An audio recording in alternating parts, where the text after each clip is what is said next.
Hola, Dios te bendiga, espero que estés muy, pero muy bien. Bienvenidos a un video del canal muy especial. ¿Por qué? Porque es la primera vez que vamos a entrevistar a un autor de muchos libros y un teólogo muy reconocido que fue miembro también de equipos de trabajo en la conformación de Biblias de estudio y también escribió muchos libros como los que tenemos aquí acerca de las parábolas del reino y los milagros de Jesús. Bueno, todo eso es lo que tenemos hoy el privilegio de poder estar con Samuel Pagán, el autor de estos libros y un hombre que muy preparado tanto en teología como en arqueología, como también en todo lo que es los usos y costumbres de las tierras bíblicas y haciendo un montón de cosas tanto en Jerusalén como en el resto de la Tierra Santa. Así que Samuel, bienvenido al canal.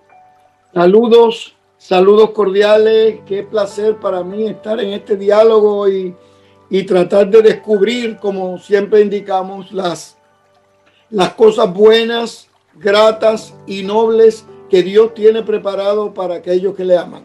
Así que espero que este diálogo les edifique, los desafíe, los entusiasme y los mueva a leer no solamente mis libros, sino leer el texto bíblico y otros libros que le edifiquen y que le pueden guiar un buen ministerio con pertinencia y con contextualidad. Exactamente, contextualidad, y tiene que ver un poco de lo que significa la hechura de estos libros. Samuel, la primera pregunta que quiero hacerle para toda la audiencia que está mirando y viendo acerca de esto es: ¿por qué realizar libros acerca de los milagros de Jesús y de las parábolas del reino? ¿Y qué valor agregado encuentra la gente en estos libros, Samuel? Mira, sabes que cuando comenzó la pandemia, yo viajo mucho enseñando y predicando y dando conferencias, y cuando comenzó la pandemia, entonces nos quedamos acá. Yo vivo en el centro de la Florida, nos quedamos y como a la semana comencé a darme cuenta que en los últimos 30 años de mi ministerio, dedicado a la traducción de la Biblia y a la producción de literatura cristiana, yo tenía muchos temas dentro de mí que me hubiese gustado elaborar y presentar, pero que a veces uno no tenía el tiempo por tanto viaje, tanto en América Latina, Europa, como en África, el Asia y en Israel. Entonces, la pandemia me dio la oportunidad de sentarme a escribir. Entonces, como había escrito un libro previo sobre Jesús de Nazaret, un libro que publicó CLIE también, que ha sido muy bien recibido, seguí estudiando, repasé el libro de Jesús de Nazaret y descubrí que debía escribir algo sobre las parábolas. Entonces comencé a catalogar las parábolas, comencé a identificar tipos de parábolas, comencé a descubrir, una de las cosas que descubrí es que nosotros hablamos de la importancia de las parábolas, lo bueno de las parábolas, todas las virtudes de las parábolas, pero cuando nos preguntan sobre las parábolas, sabemos una, quizá dos, los más avanzados 3 y uno que otro 4, cuando son más de 30 parábolas que nosotros tenemos en la Biblia, y algunos estudiosos piensan que llegan a más de 50. Si se cuentan las frases parabólicas muy cortas que también tenemos en el Nuevo Testamento, en los Evangelios. Quiere decir que eso me llamó la atención y empecé a catalogarlas en torno al reino. Entonces, el libro de las parábolas del reino están relacionadas con las parábolas que hablan del reino, parábolas que hablan del Señor del reino, las parábolas que hablan de los ciudadanos del reino, de los enemigos del reino, de las enseñanzas del reino, y de esa manera el reino se convirtió en la espina dorsal del libro. Culminé el libro, lo envié a CLIE, y como empecé a estudiar el tema, descubro que el ministerio de Jesús de Nazaret tiene 2 componentes importantes: mensajes y milagros. Los mensajes son a través de los discursos, incluyendo las parábolas, las oraciones, los mensajes educativos que daba, y el segundo componente eran los milagros, que tenían implicaciones educativas. Y cuando comienzo a estudiar los milagros, recuerda que yo vengo del mundo de las ciencias naturales. Yo soy ingeniero químico, o sea que yo ando con los pies, ¿verdad?, bien puestos en el suelo. Entonces comienzo a catalogar los milagros y descubro que hay 4 tipos de milagros. Milagros de sanidades. Jesús sanó a todos los enfermos que atendió. Milagros de liberación de endemoniados. Jesús sanó y liberó a todos los endemoniados que se encontró. Tercero, milagros de resurrección de muertos. Jesús resucitó a todos los muertos que se encontró en el camino. Y cuarto, milagros sobre la naturaleza, que son milagros que prueban el poder de Dios sobre todo lo creado en Jesús de Nazaret. Entonces, cuando comienzo a estudiar esos detalles, comienzo a articularlos y salió el libro de los milagros del reino, que también ha sido muy bien recibido, como el de las parábolas.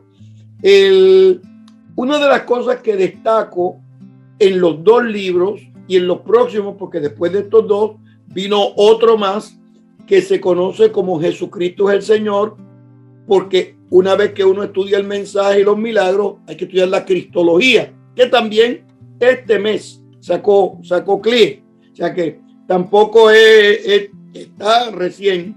Entonces, descubro el hecho de que al estudiar a Jesús de Nazaret, nosotros descubrimos que Jesús estaba muy interesado, no solo en halagar la musicalidad del oído, que dijeran qué bien habla, qué buen predicador, qué buen maestro, sino que cuando uno suma y resta, Jesús está interesado en lo que conocemos el día de hoy como educación transformadora, pedagogía restauradora.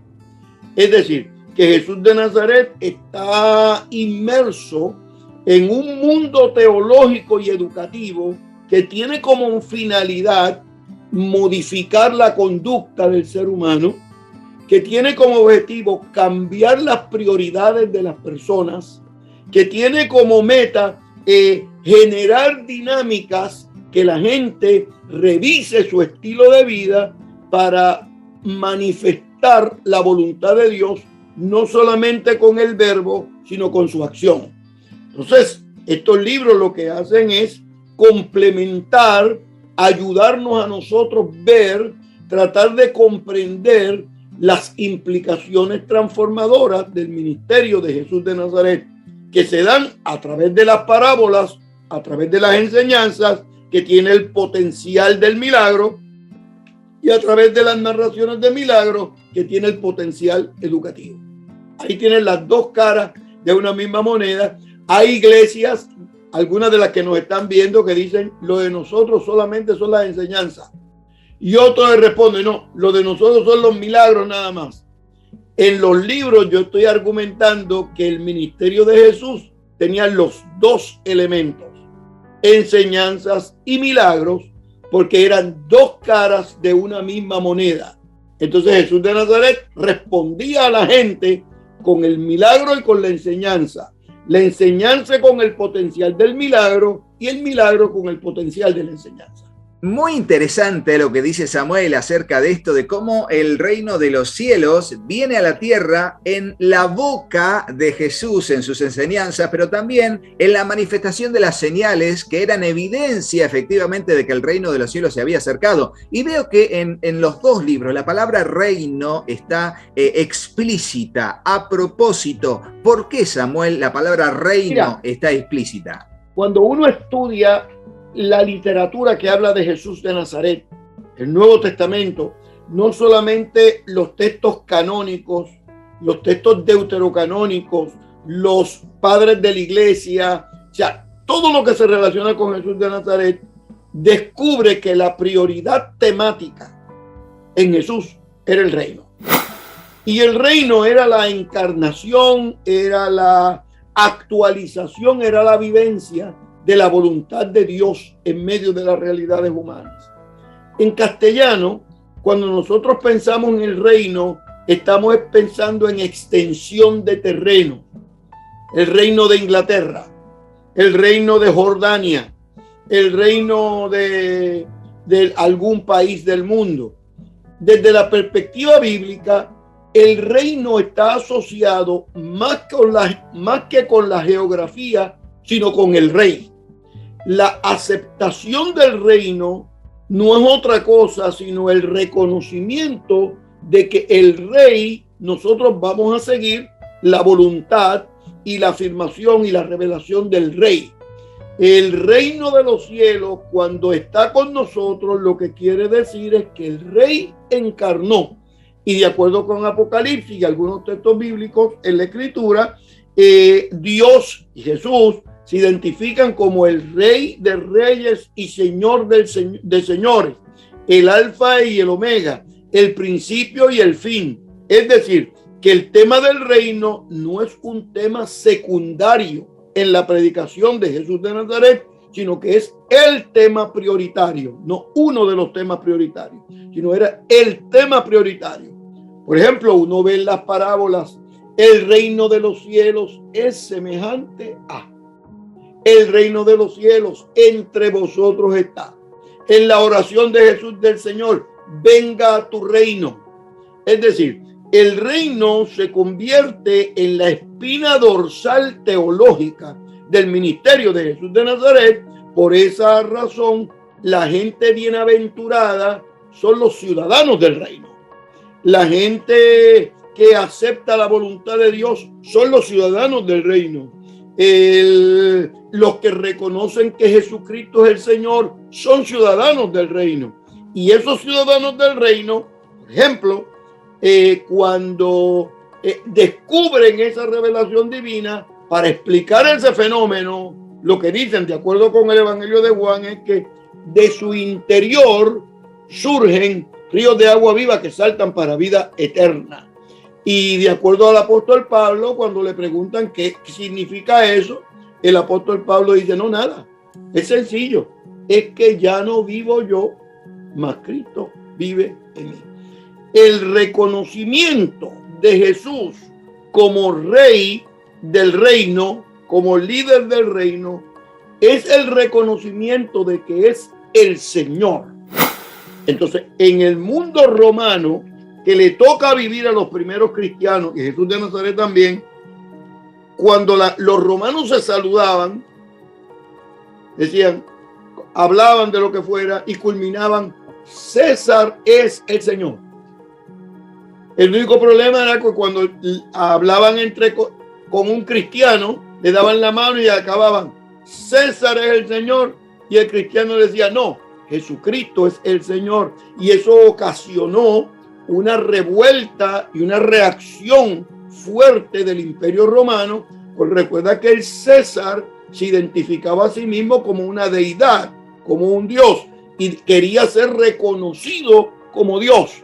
Entonces utilizó el aparato militar y el aparato policial del imperio para perseguir a los que no aceptaran que él era el rey y el señor y el Dios de la comunidad, y los declaró culpables del delito del ateísmo, porque no creían que César era el Señor, y los cristianos decían Jesús es el Señor porque es el Rey de Reyes, Señor de Señores, que es lo que yo trato de explicar en los dos libros. Es el Rey porque viene por las parábolas, la enseñanza de las parábolas, y es el Rey porque tiene control de la salud, tiene control de nuestra mente, tiene control de nuestra vida y tiene control de la naturaleza. Samuel, es muy importante todo lo que dijo, y realmente reconocer el reino de los cielos en nuestra vida es también la puerta para pertenecer al reino de los cielos. Le hago una consulta porque usted habló un poquito sobre, bueno, Jesús habló y también hizo milagros, y ese es el mensaje central o la dupla, las dos manos del Señor en la tierra, su ministerio de enseñanza y su ministerio de señales que evidenciaban la enseñanza, ¿no? Y cuando recuerdo Juan el Bautista le preguntó, ¿eres tú el que ha de venir? Y no dijo nada. Y fue y sanó, liberó endemoniados, y después le dijo, díganle a Juan, y les habló de los milagros. para evidenciar que realmente él era el que había sido enviado y que no había que esperar a otro. Ahora le consulto, usted en los libros vuelca, igualmente le decimos a la gente que vamos a hacer la reseña de los libros próximamente después de esta entrevista, pero dígalo usted desde su autoría, ¿no? Usted se vuelca a la perspectiva que piensa que Dios sigue haciendo milagros hoy en día y que manifiesta sus dones en la congregación. Mira, siempre me preguntan, especialmente en entornos universitarios, que si yo creo en los milagros. Y yo lo que le digo a la gente, mira, Dios es Dios. Y Dios tiene control de la historia. Y tiene control de la vida. Y sana a la gente. Alguien me dice, no, yo no creo en sanidad. Yo le digo, bueno, lo lamento, pero uno ve continuamente personas que han sido sanadas de cánceres, personas que han sido sanadas de tumores, yo no sé cuántas enfermedades. Recientemente uno en la universidad en Israel me dice, pero sí, pero esos son sanidades de iglesia local, sanidades de culto. ¿Qué pasó con las resurrecciones? Y cuando yo voy a contestar, un médico amigo que estaba en el grupo, Dios mío, para ver las resurrecciones hay que estar en el lugar adecuado. Por ejemplo, las salas de operaciones. Y dice el médico, los muertos no van a la iglesia para que los resuciten, van para que le haga el culto. Y ya, en la sala de operaciones que esto se ve. Y dice él que no han sido pocos los casos. Cuando ellos han invertido, los médicos han invertido toda su fuerza, toda su energía, toda su sabiduría, y cuando ya no pueden más nada, culminan. Él explicó que los otros días, un poquitito antes de esa experiencia, ya se estaba lavando las manos para darle la noticia a los familiares que su familiar había fallecido. De pronto la enfermera viene corriendo, venga, que ya está respirando de nuevo. Dice que para ver el milagro, uno tiene que estar en el lugar adecuado. Si yo quiero saber qué es lo que pasa con los aviones, los motores de aviones, tengo que ir al aeropuerto. Si yo quiero ver cómo funcionan los carros de carrera y el motor de los carros tengo que ir a las pistas. Si yo quiero ver cómo son los milagros de las resurrecciones, para poner un ejemplo específico de un milagro óptimo, pues yo tengo que estar en el entorno adecuado, por ejemplo, las salas de operación. Por supuesto, Jesús justamente resucitó a uno al lado de una tumba, a otro en el lecho de la habitación de una niña que estaban atendiendo enferma y a otro en un féretro que iba caminando por la calle. Bueno, de hecho sí, totalmente. Y creemos que Dios sigue haciendo milagros porque Dios sigue siendo el rey del reino y ese reino que está entre nosotros. Esos tres milagros que mencionas, los milagros de resurrecciones, tienen gran importancia teológica y pedagógica, porque con la muerte de esas tres personas, las familias se quedaban sin el apoyo necesario para subsistir de manera independiente. Y con la resurrección, Jesús le devolvía a esa persona el poder mayor que pueden tener las personas, que es el poder de valerse por sí mismas. Una mamá que se murió, una mamá viuda que se muere un hijo, unas hermanas solas que se muere un hermano. Es decir, que cuando uno nota los milagros y las acciones de Jesús de Nazaret, descubre que detrás del milagro hay una gran enseñanza, una enseñanza liberadora que tiene implicaciones para la sociedad contemporánea.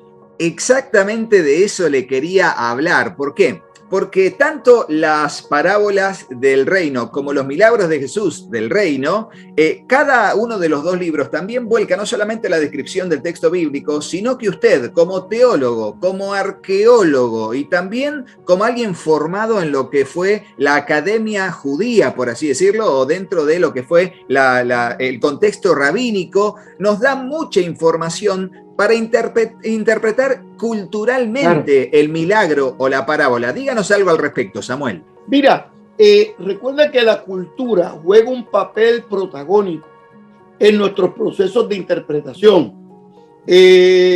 las imágenes bíblicas, los textos bíblicos, los mensajes bíblicos se generan en una cultura hebraica del primer siglo en medio de un mundo romano que tiene una simbología que desconocerla es errar.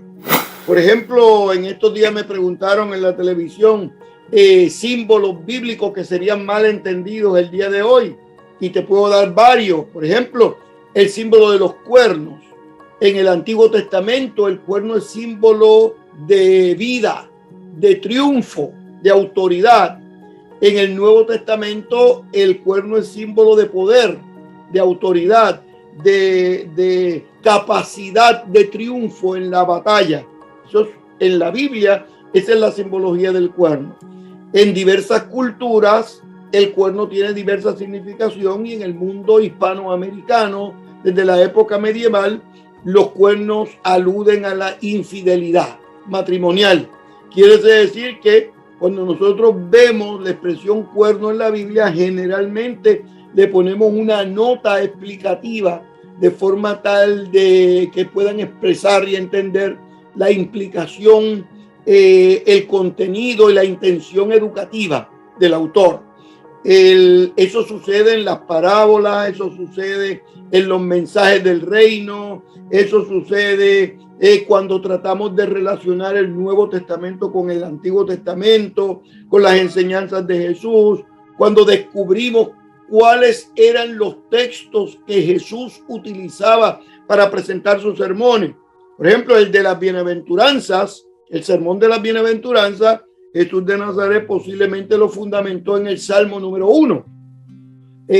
Cuando escuchamos a Jesús de Nazaret hablando de venid a mí todos los que están trabajados y cargados, que yo los haré descansar, posiblemente está aludiendo al mensaje de David en la cueva de Adulam, donde iba a conquistar Jerusalén, y antes de conquistar dice: tráiganme a los dolidos y a los necesitados y a los angustiados, que con esa gente que vamos a conquistar la ciudad. Es decir, que el elemento cultural, cómo movemos las manos, el elemento cultural, cómo movemos los ojos, juega un papel protagónico en el proceso interpretativo, de forma tal que tenemos que tomarlo en consideración y ver de primera mano los lugares donde se llevó a efecto esas actividades de Jesús. Es extraordinario.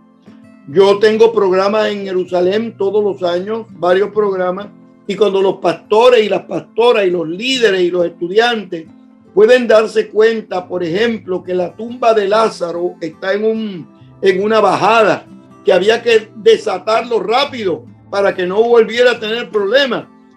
Cuando la gente se da cuenta de la importancia del cruce del Mar Rojo, la importancia del cruce del río Jordán, cómo el lago de la Galilea es importante para el ministerio de Jesús, porque alrededor de ese lago Jesús llevó efecto posiblemente el 80% de su ministerio.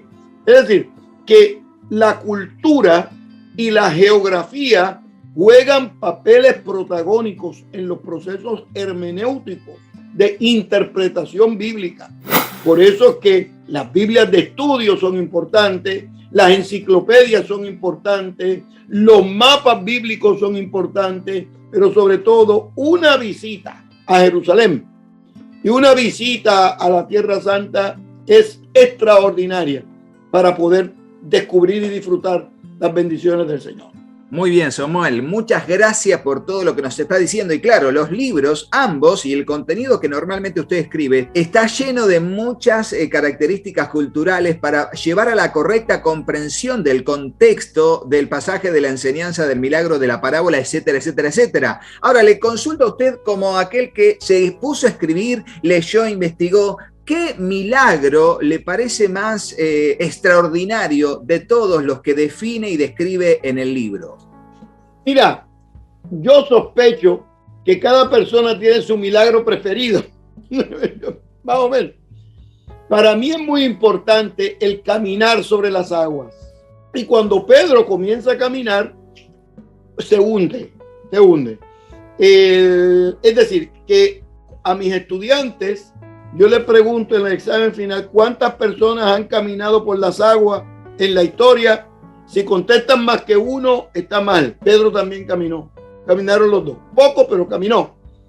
Y cuando regresan, el Señor, después de darle el mensaje y hablar con ellos, dice, pero ¿por qué dudaron, hombre de poca fe? En castellano, poco es un adverbio de cantidad. Hay pocos libros, pocas sillas, poca luz, poco es cantidad. En griego es un adverbio de tiempo. ¿Por qué la fe te duró poco tiempo? Empezaste bien, pero a mitad de camino se te fue la fe. Esa enseñanza jugó un papel determinante en el ministerio de Juan el Vidente del Apocalipsis. Porque a la iglesia de los Efesios, después de honrarla y elogiarla, dice, tengo una cosa contra ti, has dejado tu primer amor. Ya, se te acabó el amor antes de tiempo. Y posteriormente desarrolla la teología que se fundamenta en la enseñanza de Jesús, que dice solamente los que perseveran hasta el fin.